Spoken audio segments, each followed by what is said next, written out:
I've been a teacher for the past 8 years in South Central Los Angeles. I mainly taught high school English, 11th and 12th grade, as well as ninth grade and ESL students. So I've kind of taught the spectrum of students in this very urban school, which I've never had a white student. I've only had Latino and black students, and this is an environment that I've become very comfortable with over the last couple of years.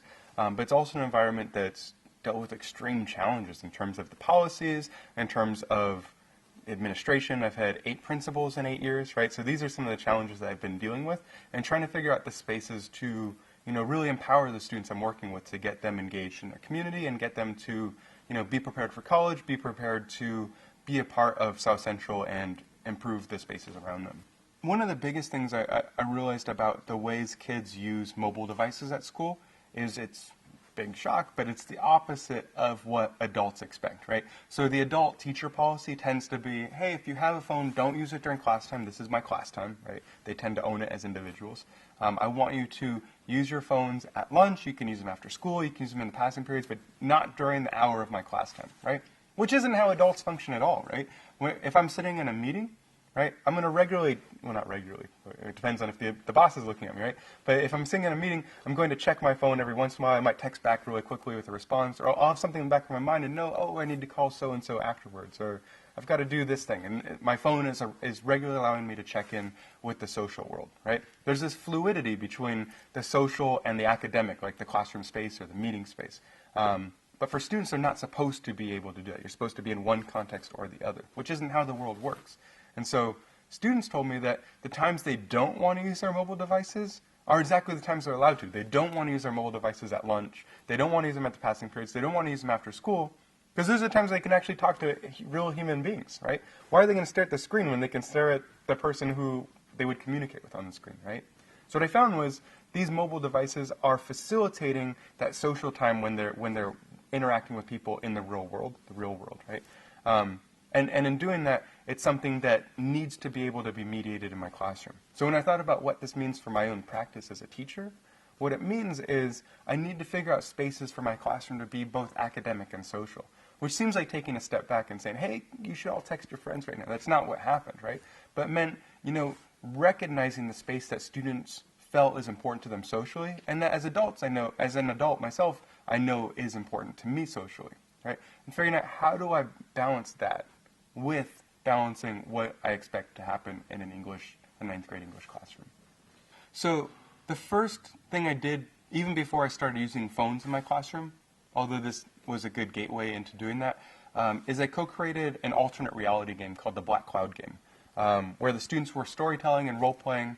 And the whole point of this was for students to measure air quality around them. We had these really fancy boxes that I didn't understand how they were made, but I understood what they did. They measured different forms of pollution in and around the spaces. And so through that, students were becoming empowered with this data and being able to act upon it, right? They were becoming citizen scientists. To communicate through this fictitious component of talking with this cloud, which was part of the Black Cloud game's background, they were using Twitter. And so this was back in 2007 or 2008. But it was before Twitter blew up and before Oprah had, before Oprah ever tweeted, at least publicly, right? And so as a result, these students were getting involved in this digital network and communicating, and they're actually allowed to use their phones in classroom. Not only were they allowed to, but they're expected to. And that really got me involved in thinking about, wow, this worked in this context. I wonder how we could use it to continue what's happening in my English classroom. And so the thing that I just finished up is a similar alternate reality game called Ask Anansi. And Anansi is a West African folklore character. It's a spider. He's a trickster, and he has all of the stories that students could ever possibly want to ask. And so what they would do is they would ask Anansi, can you tell me the story of the absence of love in South Central Los Angeles? That was one question a student came up with. Or can you tell me the story of stereotypes in South Central Los Angeles? And Anansi, being a trickster, doesn't just say, well, here's the story, here you go. Anansi says, that's a really good question. Why don't you take a picture of what you mean? Or why don't you do some preliminary research? And this becomes an engine for students to use storytelling and gameplay to investigate and conduct research about the spaces that they inhabit. And they did that and collected that data through iPod touches. So we used mobile devices as a way to not be tethered to the classroom. What we need is for the classroom to look similar to what's happening in society, right? So when I'm outside of a classroom space, I'm on Facebook, I might be looking at a YouTube video and commenting on it, right? When I watch American Idol, it has a Twitter hashtag at the bottom, right? The ways we're interacting with media and the ways society treats production and consumption of media is very different than what it was in the past, right? Schools haven't figured out how to catch up with that, right? And so it's not about saying, hey, we should give everyone iPods, we should give everyone this or that, right? It's about figuring out how do we create a relationship with media that looks like society around us to get students prepared to engage in that world, right? Jim G talks about the ways we should be preparing young people is to be shapeshifters, right? They should be able to shift from one context to another. But school is very limiting, right? And even like beyond the K-12 context, it's about, in college, I'm supposed to be an educational researcher, right? Or I'm supposed to be a biologist, or I'm supposed to be an engineer, right? And I become a very limited type of a person, right? And so these constructs don't allow you to be this type of shape-shifting individual. And I think that's part of what playing is about. That's part of what allowing students to use their own technology expertise, their own participatory media expertise is about, right? And it's not about individual tools. I wanted to be a teacher because I wanted to make a difference with these students, right? And I can say over time I've seen that difference in many of the students that I've been able to work with, right? I feel very lucky and privileged to be able to do that, right? I do think that the biggest barriers to being able to make a difference in the lives of students were the school structures around me, right? The fact that principals weren't supporting me, the fact that my teachers union is always fighting with the school district, and both of those mean that the teacher next to me, who's also my really good friend, gets laid off of his job every year in a row, right, and rehired as a substitute for his own job, right?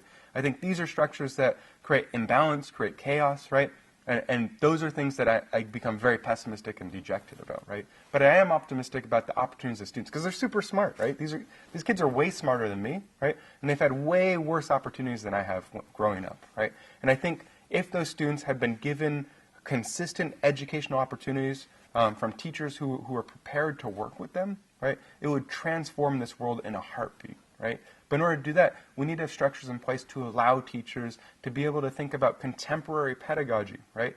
About things for 2012 and beyond, right? What does it mean to be an English teacher in an inner city school in 2012, right? In Los Angeles or in whatever context it's in, right? These are things that we have not thought about, or if people have thought about, are not being implemented in any kind of meaningful way for teachers. No, I've left the classroom particularly because I want to work with teachers, right? The same way that I felt frustrated with what's happening with teacher development, I feel like that's a space I'm interested in trying to make a difference.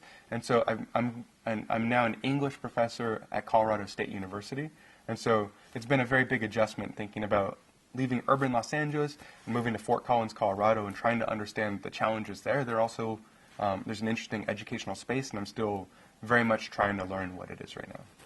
What I want to replicate are the big pedagogical shifts that I used in my practice that I think should be what other people are thinking about over time, right? And I want to engage in that conversation, and I want to work with teachers and teacher development around getting people prepared to work with kids in the second decade of the 21st century, right? I think that's the space that we need to be thinking about, and I think there's some real opportunities to do that over time.